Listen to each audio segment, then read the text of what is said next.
Log 14. It's cold here. Jets of moist breath dot the landscape amid undulating hills. There are no proper dog trees, only short piles of huddling dog limbs. Teats are few and far between, and when I find one, I must work to coax the milk into a skin bladder. I move across the hills, my feet numb through the shoes I have fashioned. I move in the direction that seems easiest, a subtle and mangy slope that I only just noticed was guiding my path in a general downhill fashion. I don't know why the mother does what it does, but all of her fruits have their uses. I hack at a fir clump, separating it from the flesh below.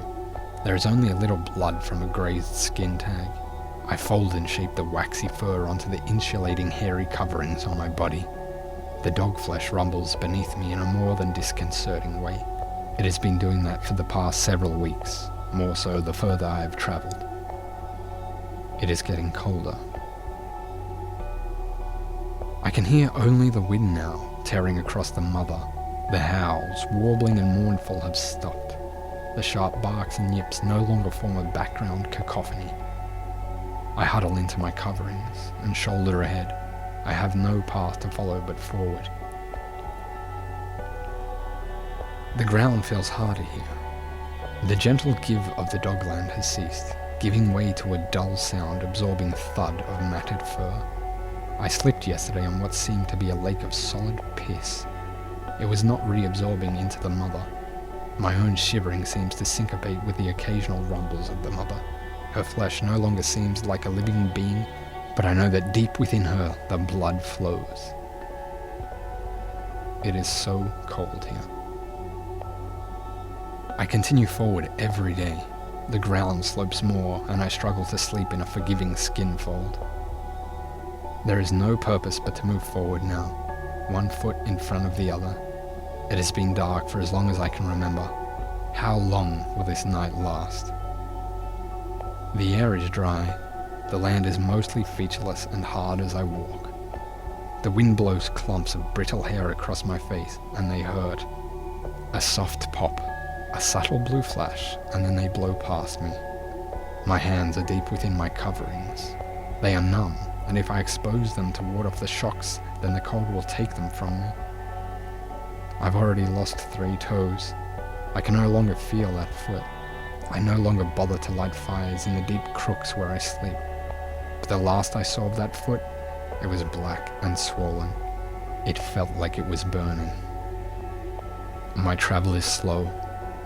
I've heard soft, subtle tapping sounds, but when I investigate, I find only dog claws moving against the ground. The rumbles have continued, and with them now come subtle rending sounds, like a mouth chewing on a bone. When the sounds intensify, I move faster. I don't know what causes them, but I do not think it is the mother. I have not found any teats in a long time. I'm thirsty, and my skin bladder is almost empty.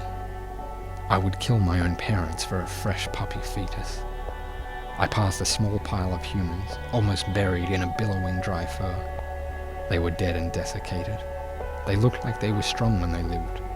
I keep moving. There is only the road ahead of me. I do not know what it leads to. The ground shifted beneath my feet, and I pissed in fear. Not a mouth, but a great hard chasm of flesh and bone had torn open beneath me. A stinking humid burst of air bellowed out, then hung in a cold cloud around me. On my arse, I peered into the gloomy hole that had nearly swallowed me, but it was now still. I sat and contemplated it, breathing heavily, and thought of my empty skin bladders.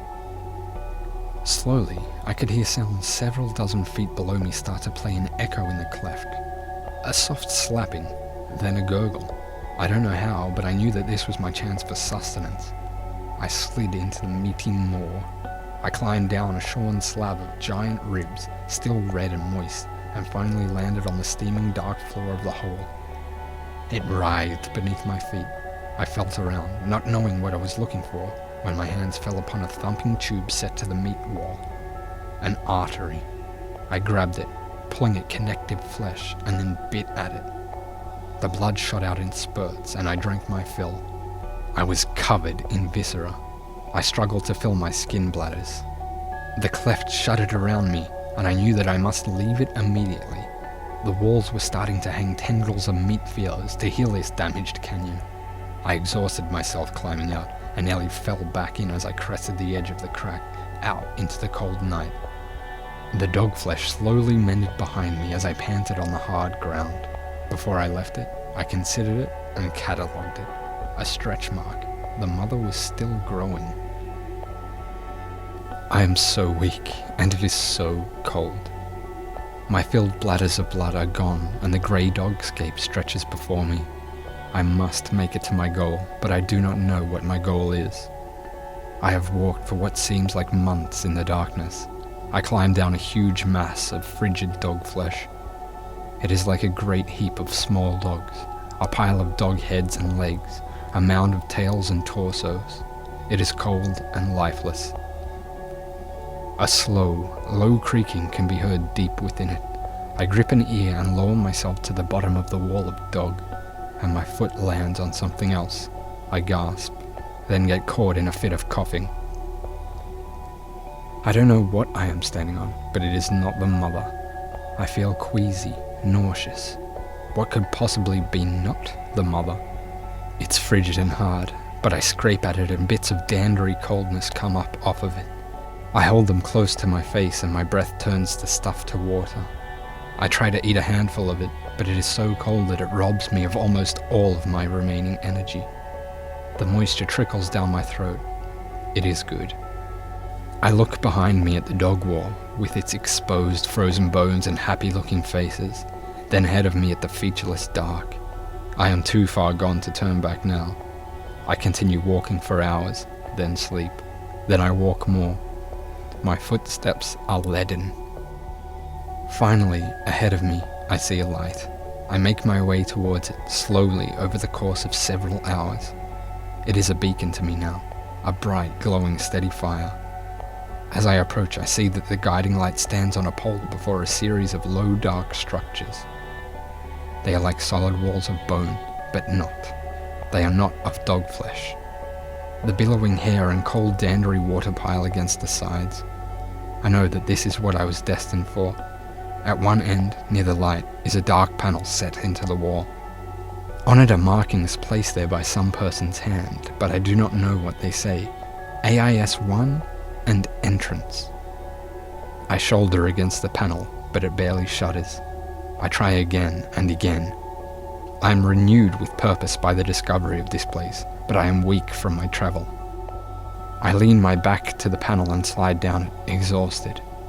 My back catches against a low bar set into the panel, pushes it down, and then clicks. The panel gives way, and I fall into the darkness within. I am in a small, dark, dry cave. It is alien to me. The wind blows debris and fur into the room with me. I look around. Strange, dark masses seem to leer at me. There are soft white skins hanging on the wall, and more of the unusual markings everywhere. Procedure list, and keep closed, and warning, and wear radio at all times. A bright red cylinder with yellow stripes is inside a small box. I reach for it, but my hands scramble against a clear covering across the entrance to the box. I look at my hands now. They are purple, and I cannot feel them anymore. Another panel is on the opposite wall, like the one I had opened. I move towards it feebly. I am so cold. I pull on the handle set into the panel, but it does not move. A small red light flashes above it. I pull harder, but it does not move. I pull again, jumping, but lose my balance and lurch to the ground.